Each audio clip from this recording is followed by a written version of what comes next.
ambisi mencari uang boleh nggak sih? Begitu ya kurang lebih ya. Jadi boleh nggak? Wah, langsung nembak. Jadi kalau misalnya dibuat kesimpulan, sebenarnya kita megang kertas.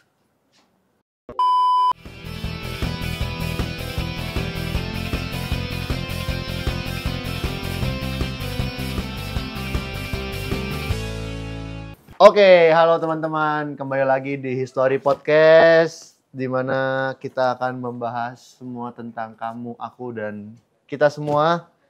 Ya, jadi kembali lagi di channel ini. Udah lama nggak lihat saya. Udah lama ya? Udah lama. Saya udah lama kayak nggak muncul di video. Serius? Udah lama. Kayaknya minggu lalu baru muncul. Enggak, udah lama. Udah lama banget. Iya, udah lama. Terus kita akan bahas apa hari ini? Kita ada Ko Ferry dan Ko Robi hari ini. Halo, gimana kabarnya? Luar biasa. Semangat. Puji Tuhan baik. Puji Amin, Tuhan. baik. Jadi kita pembahasan hari ini adalah tentang ambisi mencari uang boleh nggak sih? Begitu ya kurang lebih ya. Jadi boleh nggak? Wah, langsung nembak. Kita jawab enggak, udah langsung selesai. Gak boleh ya, Dek, ya, selesai. Jangan ya, Dek ya. Selesai, udah. Udah selesai pembahasannya. Jadi Boleh nggak kan? boleh. Kenapa nggak bolehnya? Nggak bolehnya Belum kenapa? dijawab. Belum dijawab. Boleh nggak kita berambisi mencari uang? Aduh. Oke, ini tadi Koko barusan lihat dari KBBI ya. Ambisi itu kan adalah keinginan dalam kurung hasrat atau Nafsu, betul. yang besar untuk menjadi sesuatu atau melakukan sesuatu. Kalau ambisi mencari uang itu tidak mencerminkan kekristenan. Betul. Ambisinya.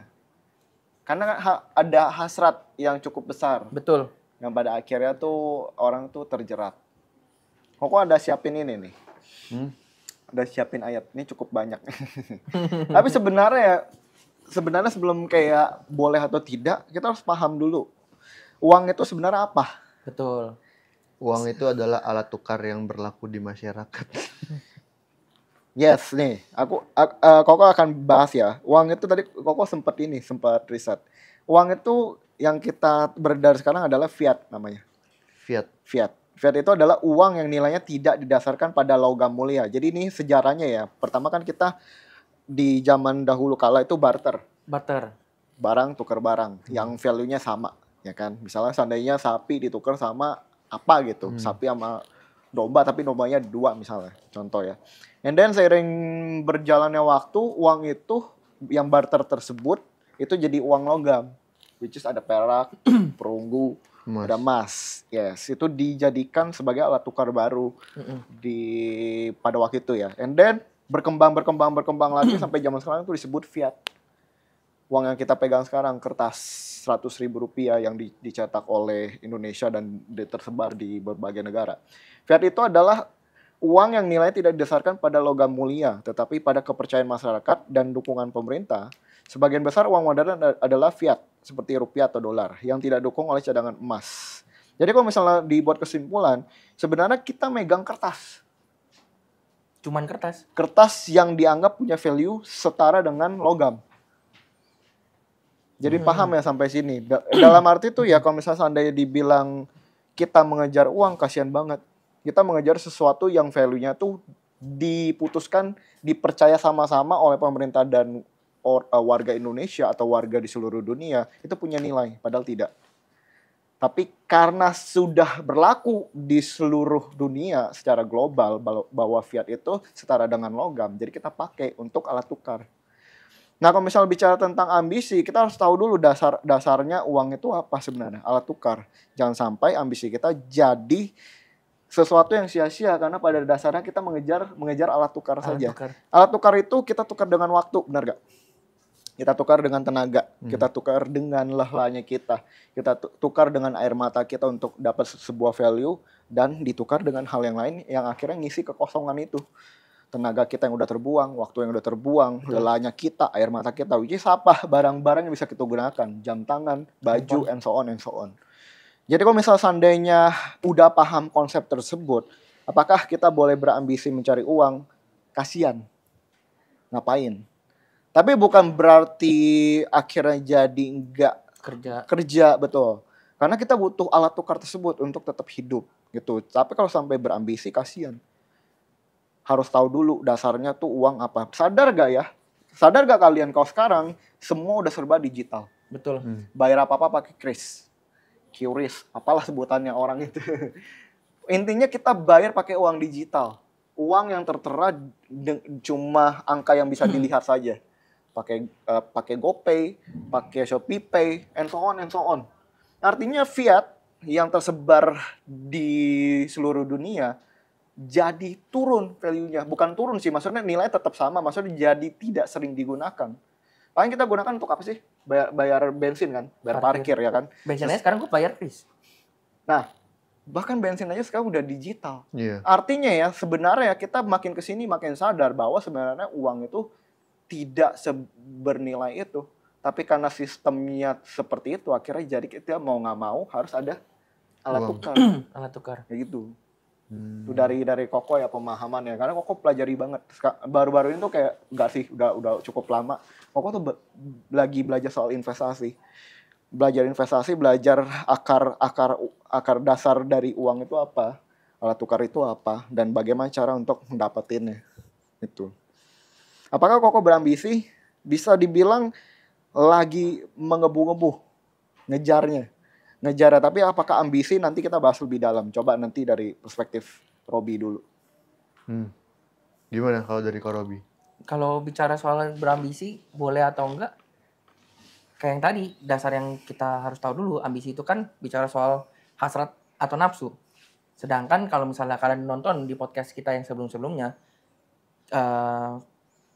mungkin entah nggak tahu ya, ini podcastnya nanti akan muncul setelah kita muncul podcast ini atau sebelum. Tapi at least Korobi pernah bahas bahwa bicara soal red flag-nya dari spiritual kekristenan itu tuh salah satunya adalah hawa nafsu. Hawa nafsu itu luas. Hawa nafsu keinginan seks mungkin, hawa nafsu keinginan yang seperti ini juga. Bicara soal hawa nafsu. Karena firman Tuhan bilang hawa nafsu itu adalah perbuatan daging. Jelas Tuhan makanya bicara soal berambisi untuk mencari uang itu boleh atau enggak sih? Kalau dari Korobi, pandangan Korobi adalah ya nggak boleh karena itu menentang firman Tuhan. Seperti itu. Jadi enggak, sebenarnya gini, kita coba tarik dulu, berambisi mencari uang ini sampai segila apa ya kita nyari uangnya? Sampai se-workaholic itu kah? Nah, kamu ada ini nggak? Ada pendapat nggak sebelum Koko jawab? Masalah boleh atau enggaknya? Enggak, maksudnya kayak bentuk-bentuk ambisi yang mau saya tanyakan seperti apa gitu loh. Oh iya, jadi kita kayak ngelakuin segala sesuatu yang penting ada cuannya gitu. Nah itu, yang jadi menghalalkan segala cara itu yang bahaya kan? Nggak sampai menghalalkan segala cara, cuma maksudnya segala opportunity kita manfaatkan biar dapat uang itu. Nih, Koko akan bahas langsung di ayat ya. Karena kan ini pasti ada relevansinya kan dengan kekristenan kan. 1 Timotius 6 ayat 10. Karena akar segala kejahatan ialah cinta uang. Sebab oleh memburu uanglah beberapa orang telah menyimpang dari iman dan menyiksa dirinya dengan berbagai-bagai duka. Tadi kan istilahnya indikasinya gimana gitu, sampai sejauh apa disebut ambisi yang tidak baik. Benar kan? Di sini jelas banget 1 Timotius 6 itu udah ngomong akar segala kejahatan loh. Root of evil is Love. cinta uang. Kalau misalnya istilahnya kita mencari uang itu segala sesuatu yang sangat wajar. Wajar kalau mencari. Iya betul, mencari uang itu sangat wajar. Tapi kata mencari uang bisa jadi tidak wajar kalau sikap atau hatinya udah cinta. Ya, jadi bukan berarti orang yang ngomong, "Iya nih gue lagi nyari uang banget nih." Mungkin kita dengar kalimatnya sederhana, tapi ternyata hatinya tuh terlalu ambis banget. Dalam arti tuh sampai kayak istilahnya kepikiran terus. Kepikiran benar-benar sampai betul yang tadi barusan, halalin segala cara. Intinya gue harus ngelakuin apapun untuk dapat uang. Makanya kenapa di setelahnya, sebab oleh memburu uang lah beberapa orang telah menyimpang dan menyiksa dirinya dengan berbagai-bagai duka. Tahu gak ketika orang udah sangat-sangat struggle untuk nyari uang, entah dia kelilit utang, entah dia butuh something yang urgent sekali, misalnya seandainya biaya pengobatan, biaya merit, dan lain sebagainya, itu orang tuh sampai ngalamin kedukaan. Kok hidup gue gini banget sih?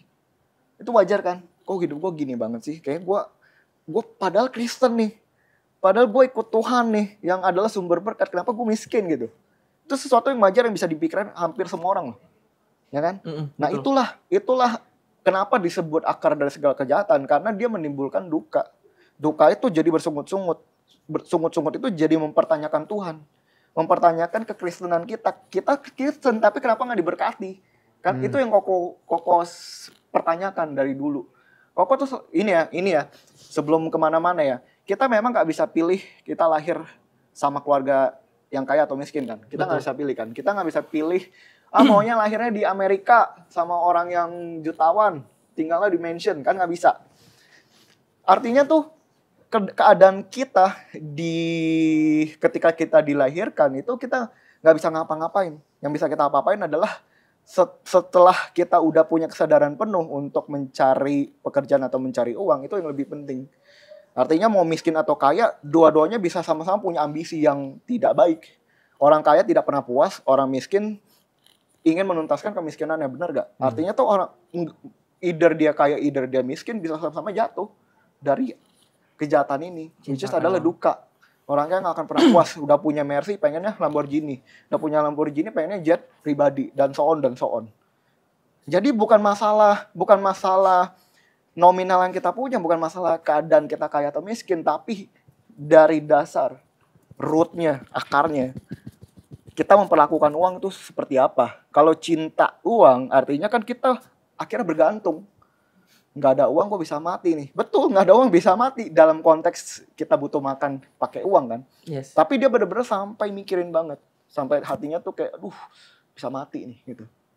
Nangkap gak? Get the point gak? Gitu. Firman Tuhan tuh jelas banget.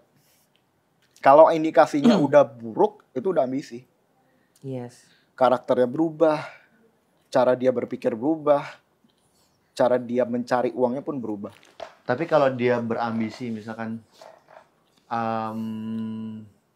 dia berambisi buat jadi orang kaya gitu. Yes. Tapi dengan tujuan nantinya akan banyak beramal, banyak bersedekah gitu. Terus terutama buat gereja gitu. Kayak gitu gimana? Kalau kayak gitu. Mau jawab Bentar, dulu gak, Rob? bentar. Oke. Gua ada satu ayat. Dengan Oke, ambisi bagus, yang besar. Amsal 10 ayat 22 kita buka. Ush. Yang tadi nih. Apa tuh? Ya tadi gue keluarin. Oh iya, Ini barusan tuh. Amsal 10 ayat 22. Berkat Tuhanlah yang menjadikan kaya supaya tidak akan menambah. Supaya tidak akan menambah. Berkat Tuhanlah yang menjadikan kaya, susah payah, Maksud apanya? tidak akan menambahinya. Konsepnya gini, Leng. Kalau misalnya kita bicara soal ambisi ya. Ambisi itu kan kayak kita lakukan itu benar-benar kayak kalau kata orang zaman dulu tuh meres keringat banting tulang. Ya gila-gilaan. Ya kan? Kalau bahasa zaman dulu kita ya udah jadi kelihatan umurnya kan ketahuan ya. Meres keringat banting tulang. Itu setiap hari kita lakukan. Kayak tanpa lelah dan tanpa mungkin kayak ada orang yang menganggap ya yang penting gue kan tiap pagi doa. Gue doa supaya Tuhan memberkati. Tetapi tanpa kita sadari motivasi hati kita untuk mencari itu salah. Kayak tadi you bilang, gue mau cari duit yang banyak supaya gue jadi kaya. Betul nggak? Padahal jelas firman Tuhan bilang di sini berkat Tuhanlah yang menjadikan kaya.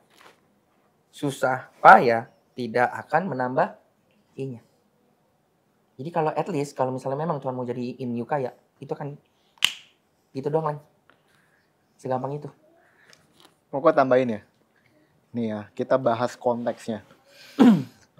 Tadi kan Amsal 10 ayat 22 kan? Kita naik ke atas. Amsal 10 ayat...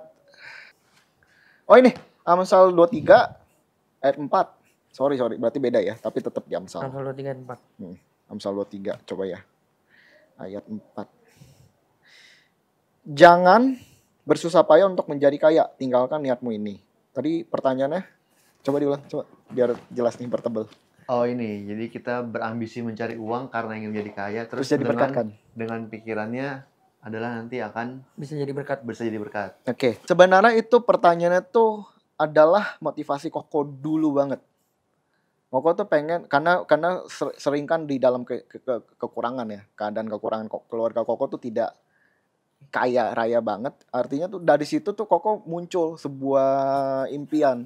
Pengen nih punya banyak duit, pengen kaya, pengen jadi berkat.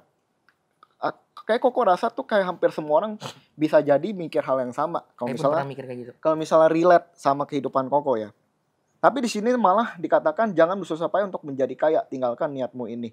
Di sini ya kayak istilahnya tuh Tuhan lagi bilang ngapain jadi kaya gitu.